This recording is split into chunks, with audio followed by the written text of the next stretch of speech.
guys, Russ here from Wilson Land and Cattle Company. You've probably been wondering where I've been. It's been 10 months since we've done a video. The reason being for that is I kind of got burnt out on YouTube because of the editing. It takes a long time to edit a video. So I kind of just took some time off. I'm going to try and get back in the groove here. Maybe try and post one video a week. Come on, girls. See how that goes. If you would, please subscribe, like, and comment. Because to be honest with you, I don't make any money doing YouTube videos. And I guess that's my pay. So please subscribe, like, and comment. And we got a calf up here that we need to go get with Mom.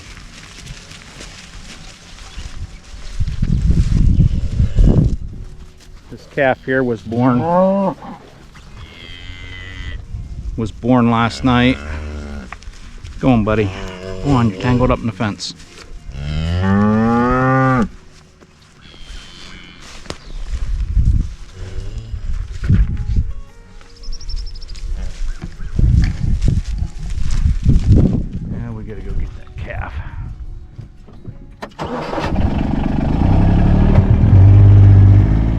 Calf here was born yesterday. Come on. Come on. Come on, go with your mom. Go with mom. Yeah, we got him moved. Got her moved. It's a little heifer calf.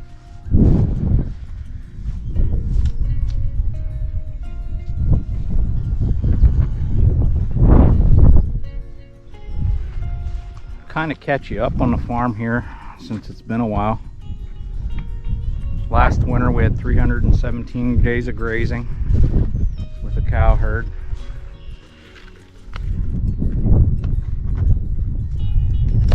We sold off a lot of cows this past winter. Sold 25 out of the herds. The herd's a little smaller than it used to be. That's okay. We have a lot of replacements coming into the herd next year, so that's not a big deal. And we're out grazing. We started grazing April 14th. In 2020 we started grazing March 27th, so we were about a little over 2 weeks behind schedule. We got a lot of new and exciting things going on here this year. Last year we didn't plant any corn. The year before that I don't think we planted any corn. But we're going to be planting corn, forage, sorghum, and naturally our sorghum sedan grass, cover crop mixes with legumes and stuff in it. So we'll be doing videos on that. And we have some new things that we built here on the farm that we're going to do some videoing on and let you see what those are all about. Well, I need to go up here and move the minerals. Oh, here, meet Paige, meet Miss Paige. Many had seen Toby in the videos in the past. Toby passed on us here a little over a year ago, and Paige is his replacement. She's got big shoes to fill. And of course we got Mr. Scout. He's the big ham of the bunch. Come on, buddy. Yes. So here's our water tank set up. This here's a new tank that I built. Very similar to the one we had last year, except for I put 4 handles on it instead of 2. And of course it has that inexpensive brass valve in there. It can be rebuilt for 39 cents. And then we don't fill it. We only fill it about halfway. Very, very good setup for smaller operations with, let's say about 125 animal units or less. We're on a pressurized system, and it provides adequate water for the livestock. And then this time of year, whenever the soils are soft, we put these beltings in front of the stock tank to help reduce any damage that we may have. Another thing I'd like to get caught up with you on,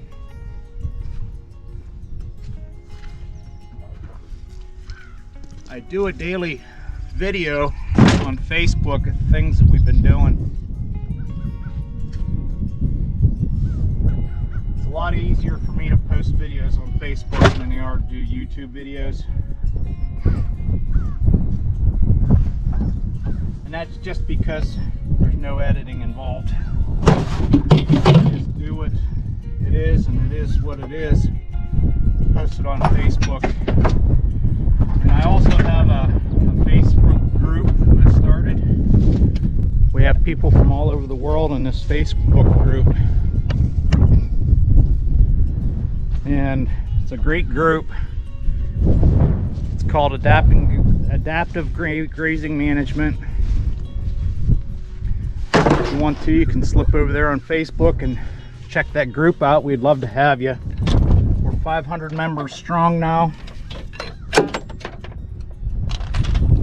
from people all over the world practicing adaptive grazing management, regenerative agriculture, and just doing what we feel is the right thing for the soil. And we have a great group of guys and ladies that post on there regularly. It's a no drama group. If there's any drama, you'll be blocked. I don't deal with it, because that's the main reason I started this group.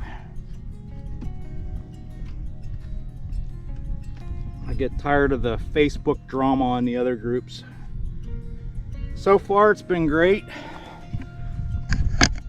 We have a monthly meeting in the winter months. If we have time, we try and do a bi-weekly meeting, and we just basically get together and share knowledge and try and help each other out. Something that doesn't happen these days much.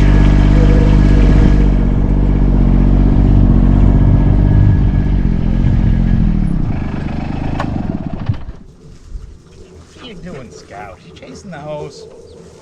What are you doing? You're being yourself, huh?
As you can see, the cows are still shaggy.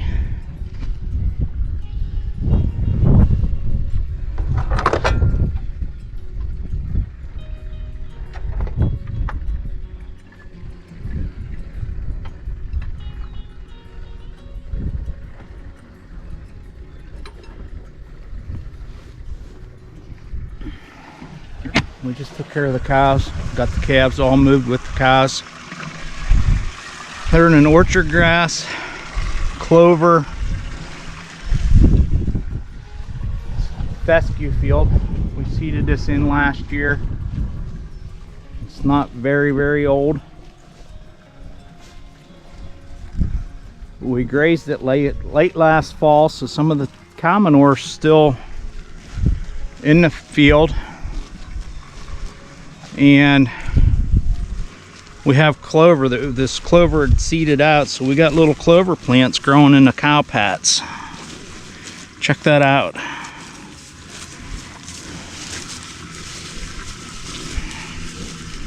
It's pretty cool. Now that cow pat's gonna break down. Probably a lot of those plants are probably gonna die, but it's pretty neat to see those seeds germinating, going through the rumen of the cow and germinating. Okay guys, we'll go take a look at some of the other livestock we have here on the farm. I'll show you the baby pigs. We brought sheep back into the system.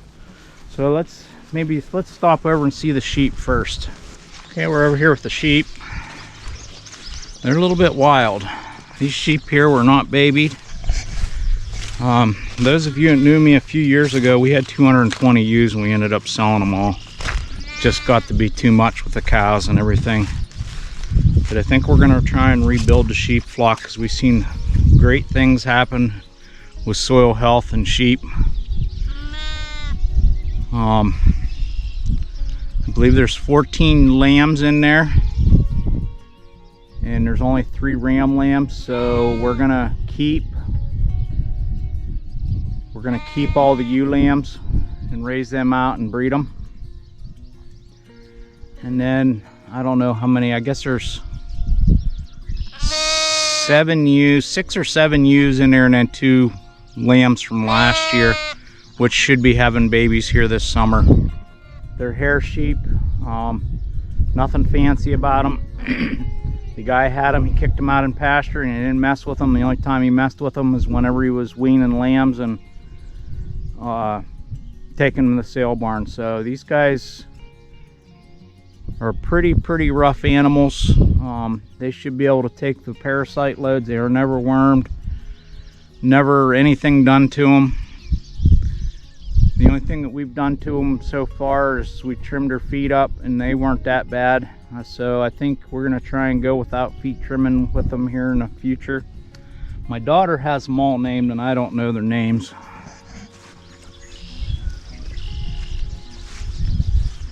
Other than there's one here, that little spotted lamb in the back. That's Mary.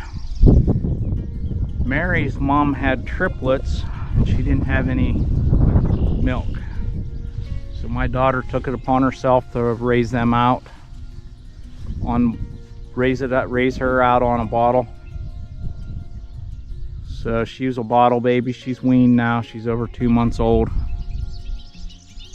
For the most part, they're shed out good, doing well. You can see over here we have them in 3 strands of polywire, and then over here we've dropped down to 2 strands of polywire.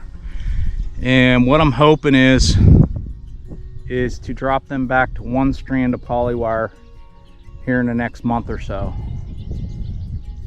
Whenever we got these guys, they were running through high tensile fences. They're crazy. They're just downright crazy sheep. So we kept them in the barn, gave them hay for a little bit, and then we just put them back out on pasture here a couple weeks ago. Those are the sheep. And those sheep are actually going to serve as training tools for the border collies as well. But like I said, we're gonna grow that sheep flock. I've seen amazing things happen to grass that's been grazed by sheep. Okay, let's go take a look at the piggies. Scott, he loves them pigs. What's in that building, buddy? Huh? What's in there? What's in there, huh? Scott, he spends hours watching the piggies. Huh? You like your piggies, huh? What's in there? What's in there, buddy, huh? Are those piggies? Piggies. Okay, guys, I think I did a video on the pig wagon. We've upgraded some things and made some changes. We put a different wagon gear under it because last year we had some problems. And of course the rubber tires and air, you need to cover those valve stems. So I just welded a piece of angle iron on there. But what we upgraded is the watering system mostly. This here will swing out over top of the fence, and then we can hook a hose to it. And then inside, we used to have, if you remember right, I had two 55-gallon drums on the front. And that was for mainly if we got to a location that didn't have much water or we couldn't get hooked onto a hydrant. But I have water hydrants everywhere on the farm, so I can just run a hose to it. And then on the inside here, kind of got a sloppy mess in here. Can't wait to get them out so we can get this cleaned out.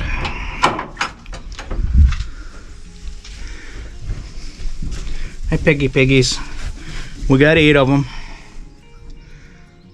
Nice little pigs. We got them for a really good price.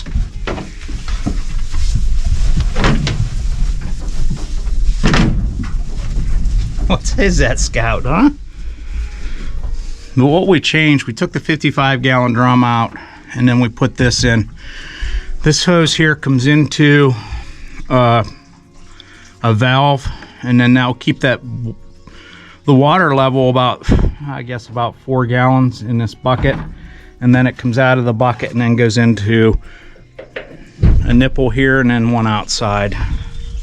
They'll have fresher water for better, longer periods of time. There's our 8 piggies.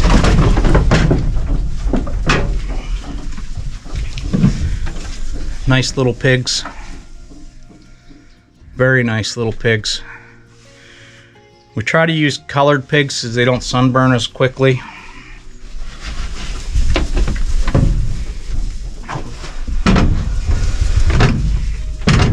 We have our feed custom made. Price of feed's getting expensive.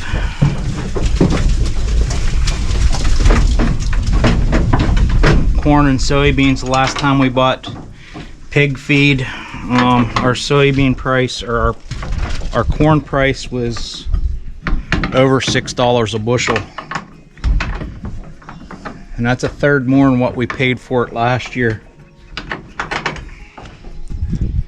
So that's 30 to 35% increase in feed cost. A little bit much. Not much we can do about it. Okay, let's go check the chickens. We have baby chickens in here, and guineas, quail. These quail here are about ready to start laying. And we raise quail. And we have Miss Emmy's went and bought some golden Polish. There's some golden Polish in there. There's some guineas. This here's Tux. Tux is a sandjack lawn crower. Extremely rare bird. There's probably less than 5,000 birds in the United States.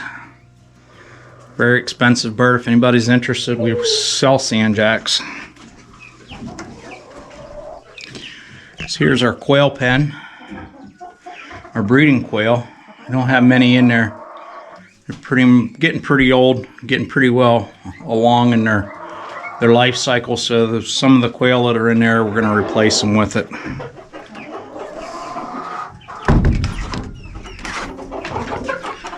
Silkies. We have 3 silkies in here. And this silver death, or golden death layer.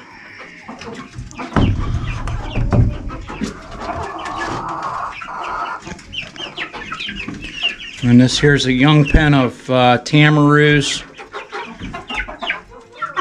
Laughing chickens. We got some laughing chickens in here. And then there's, I see a couple sandjacks as well. So here are lavender Orpington roosters. We just kicked them out. They survive on their own. This here's Emmy's pen of cochins. She has a pen of cochins. And then this sandjack hen here, she likes to be broody. So we give her some babies to take care of. Can we see your babies? Can we see your babies? Come on, let's see your babies. She's a good mama. Those are all sandjack babies that she has.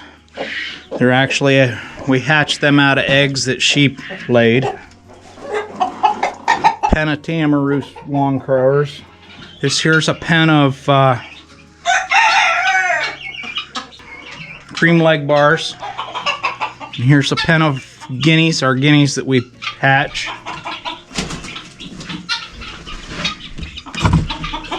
And Miss Emmy, she's got her Polish. She's got 2 Polish there she breeds.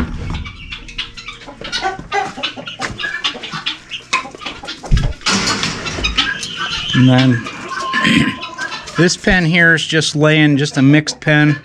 A bunch of laying hens that we just use those eggs for our own purposes. And then we come over here. This here's a pen of mainly all Orpingtons. There's some Isabel Orpingtons in there, lavender Orpingtons. There's a chocolate Orpington. This here pen here is all Orpingtons. Okay, let's go look at the goats. The goats and the pigs are going to be out in pasture here in the next couple days. Hey, buddy. He's a Toggenburg. He's a big sucker. His name's Buddy. Buddy the billy goat. It kind of stinks right now. I don't know if I got one cycling. I guess her kids have gone. This here's Charlotte and Esther. We're gonna sell Esther here. She's an old girl. She isn't a very good milk producer anymore. But this girl here makes over a gallon of milk a day for us. She just had babies about 3 or 4 days ago. We sold the babies. They were both bucklings, so we sold them. Take a look at the mules. So here's Katie. She's an old girl. She's broke to death. She's a hell of a mule. This is my son's mule. Power Up. This big boy here is mine. He's a Paso walking horse cross mule. He's still green broke. That's Cracker. And then this mule here is mine. Okie. This is Okie. She sheds out. She gets real pretty. She's all dirty right now. I would class her as a little bit over green broke, but she's doing well. She's a fun ride. And then this here's my daughter's mule. It's Stormy. Okay, let's go take a look at those guys come in the daytime. They're out grazing at night. We put them out at night to graze. Because if we don't bring them in, we don't give them any feed or water when they come in. We give them a handful of grain. That's it. Okay, we're down in the lower field. This is where we're keeping our donkeys for right now. Our females or our Janets are in with Jack to be bred. This here's Jack, Rosie, and Penny. They're both south.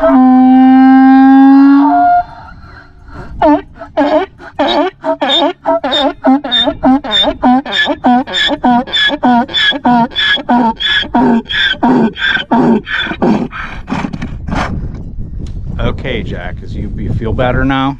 Okay.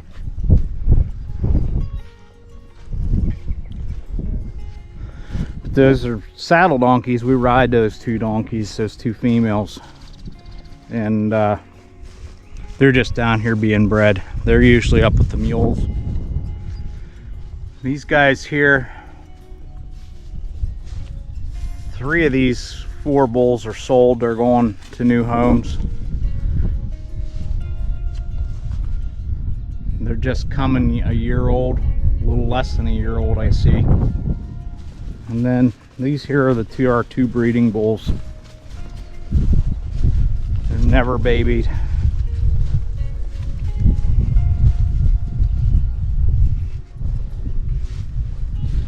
Stockton, and then Cedric. Cedric's been around here. He's getting some age on him. This here's Stockton.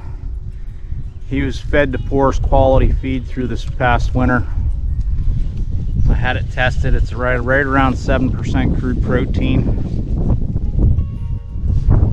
It's right around 7% crude protein. Look how that body condition looks. He's a dandy. That's what we want. Hey, Age, where you going, honey?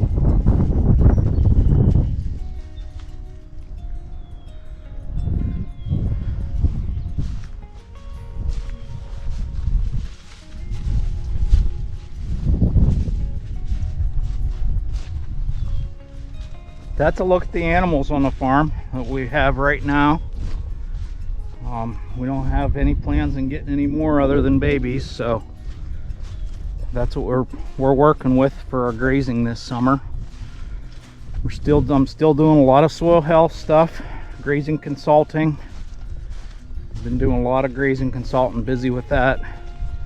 So if you need any consulting work anywhere in the lower 48, I'd be happy to come to your farm and assist you, or we can work things over the phone, or whatever you want to do.